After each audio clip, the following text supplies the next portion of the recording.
I would say we've done like a 3-tiered analysis, where the initial tier is looking at continuous immune biomarkers and looking in 5 different IO or immune-oncology arms, and looking to see which of these associate with response to each individual immune agent and overall to immune agents. And we look both as in the population as a whole and also separately within the hormone receptor subtype and the triple negative subtype, because those cancer types can be quite different, and they can have different mechanisms of response and resistance.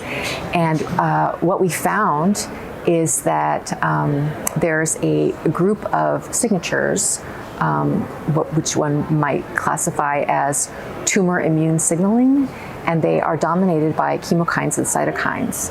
And it's kind of the only class of biomarker that was associating with response in both the hormone receptor positive group and in the triple negative group. The hormone receptor positive group also had additional signals that were negative, meaning that low levels associated with response or high levels associated with resistance. And we took our results, and we previously, actually based on just the first PD1 arm, we had developed a kind of research grade immune classifier that was subtype specific.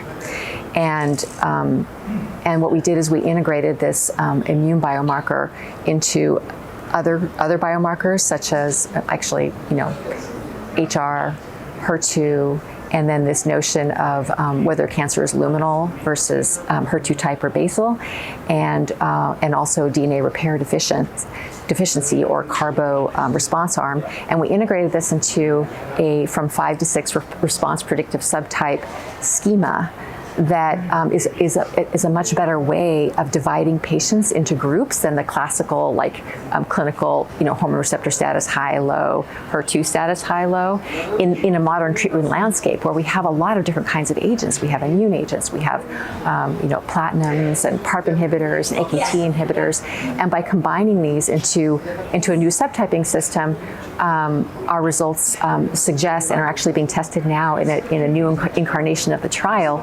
that we do a much better job of assigning each patient to the treatment most likely to bring them to PCR and save their life, and which elevates the PCR rates in the population as a whole and the survival in the population as a whole.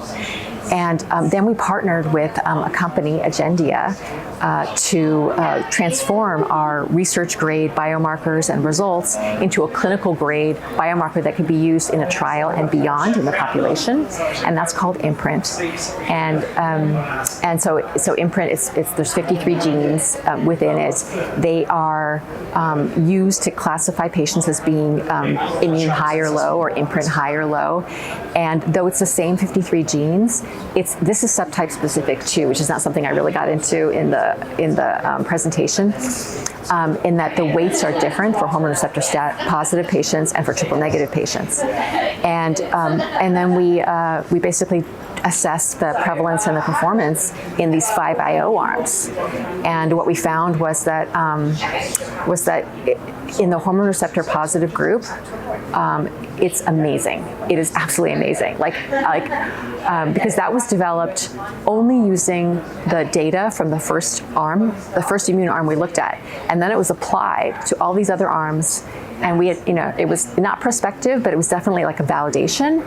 And we were getting PCR rates of in the neighborhood of 70. I think the average was about 75%. But in some of the best arms and the arms that people use now, as immunotherapy, we were over 92% in this group.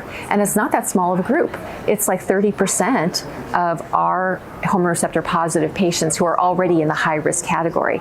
And in the ImPrint negative group, their PCR rates were very, very low. And you gotta consider that in this group, though actually, immunotherapy has been the only class of drugs that has graduated for efficacy relative to control in our trial. We've tested 22 different drugs, and so only those drugs show greater efficacy than just standard of care.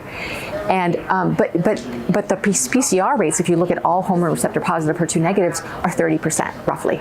You know, a little different by arm, but pretty much. And so to be able to take that 30% and to split it into 90 versus like 10 is like, I mean, it's just like, I think it opens up a new avenue of treatment for hormone receptor positive breast cancer to really know who's going to respond to this kind of therapy, and to make sure they get it, and to not give people immunotherapy who are not likely to respond, because that subjects them to like immune toxicities. And you know, though I think maybe a long time ago we all kind of thought that targeted therapies were not going to be so toxic, and though they're not in the sense that they don't make your hair fall out and don't do a lot to your gut, but these immune-related toxicities, though they only occur in a minority of patients, they're serious, and some of them are permanent. And I think for me, like the most heinous one is adrenal insufficiency. And so you really don't want to give any patient who's not very likely to respond, I think, immuno-oncology agents. So I'm very excited about this. Our triple negative implementation of ImPrint also has a high positive predictive performance in the ImPrint high group across arms.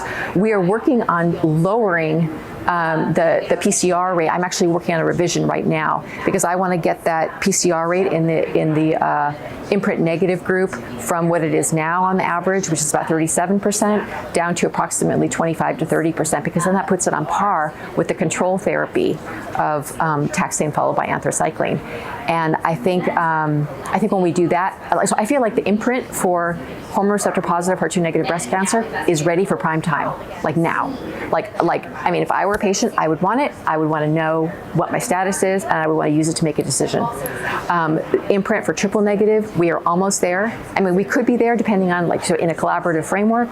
But it's really in the hormone receptor positives that I feel like we're ready to take off. So, you know, I'm very excited about this, and I'm really excited about the work, you know, we do, and we as a community, in trying to cure patients and have people live long lives.